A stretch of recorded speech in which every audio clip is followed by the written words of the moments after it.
নমস্কার, আমি মানবাধিকার কর্মী সঙ্গীতা চক্রবর্তী বলছি। আজ আবার একটি ছোট্ট বিষয় নিয়ে আপনাদের সামনে হাজির হলাম। সেটা হচ্ছে বর্তমানে একটা ট্রেন্ডিং টপিক চলছে, সেটা হচ্ছে কার্তিক মহারাজ, যাকে বলা হয় বেলডাঙার।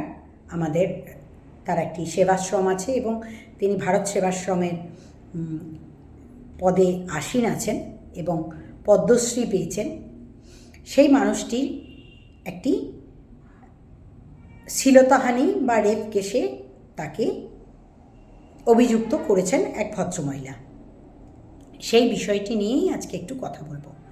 যেহেতু আমি একজন মানবাধিকার কর্মী কাম নারীবাদী, নারীদের পক্ষ নিয়েই বেশি কাজ করি আমি। নারীদের ওপরেই হওয়া যত রকমভাবে আক্রমণ, তাদেরকে তাদের শ্লীলতাহানি থেকে শুরু করে ধর্ষণ থেকে শুরু করে তাদের উপর শারীরিক মানসিক যত রকম নিগ্রহ হোক না কেন, আমরা গর্জে উঠি। আমরা নারীর পক্ষে দাঁড়িয়েই বেশি কাজ করি এবং নারীদের পাশে থেকেই আমাদেরকে লড়তে হয়। কিন্তু বর্তমানে আমরা দেখতে পাচ্ছি যে ঘটনাগুলি ঘটছে, সেটা হচ্ছে পলিটিক্যালি নারীদেরকে ইউজ করা হচ্ছে, ব্যবহার করা হচ্ছে, যে তারা কোনো না কোনোভাবে পলিটিক্সের আওতায় এসে কাউকে না কাউকে কোনো না কোনো রকমভাবে মেলাইন করার চেষ্টা করছেন, তাকে বদনাম করার চেষ্টা করছেন। সাথে সাথে তার রেপুটেশন, তার জীবনটা ছাড়খাড় করে দেওয়া বা তাকে আরও পাঁচজনের কাছে নিচু করে দেওয়ার জন্য যে নোংরা পলিটিক্স একটা শুরু হয়েছে, তার তীব্র নিন্দা জানাচ্ছি।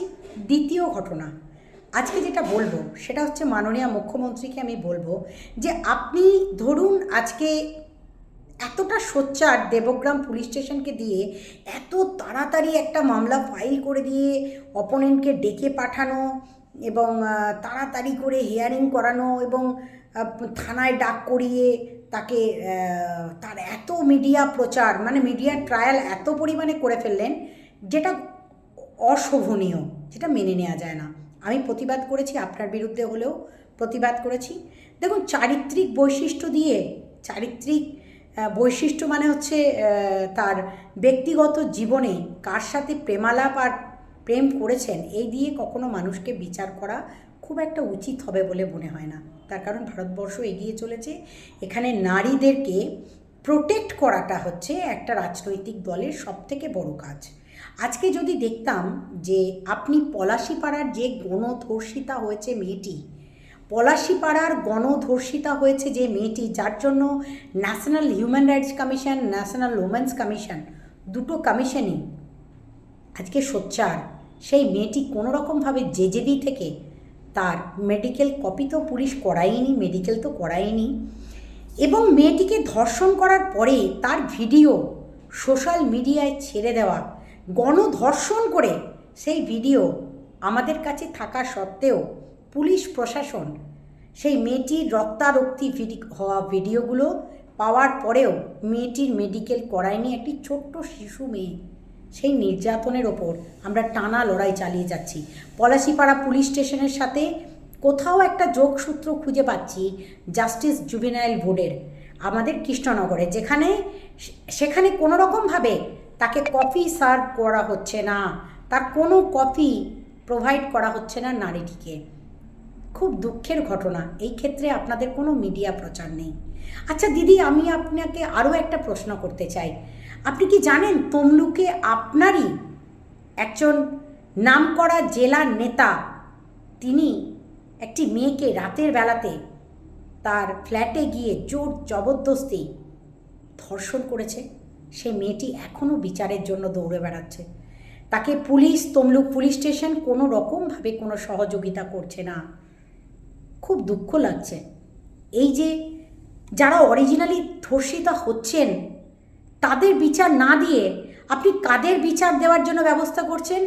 একটা 13-14 বছর আগে কোনো একটা কারণে কোনো এক ভদ্রমহিলা আজকে লিপস্টিক সুন্দর করে শাড়ি সেজে কুজে গাড়িতে করে ঘুরে ঘুরে আপনার আই প্যাকের সহায়তা নিয়ে আজকে চেঁচিয়ে চেঁচিয়ে মিডিয়া বাইট দিচ্ছেন এবং কত খুশি তিনি যে আপনি তাকে সহযোগিতা করছেন। এই সহযোগিতাটা কি আপনার কাছ থেকে কাম্য?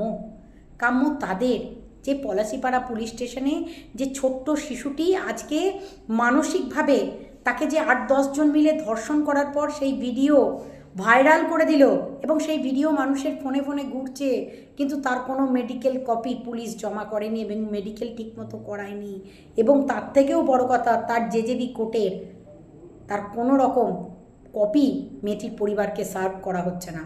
কতটা সেটিং পলিটিক্স চলছে এবং কতটা সেটিং রাজনীতি চলছে, তার থেকেও চলছে পুলিশ প্রশাসনের এই নিষ্কর্মা কাজগুলো। লজ্জা লাগছে।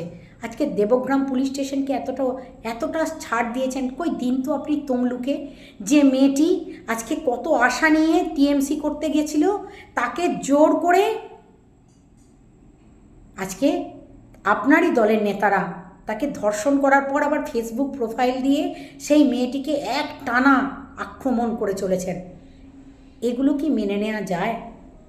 আপনারই ছত্রছায়ায় থেকে আপনি রাজ্যের সিএম, চিফ মিনিস্টার, কাম আপনি আমাদের পুলিশ মন্ত্রী, আর এই পুলিশেরই এই কাজ। ছি, লজ্জা করছে না?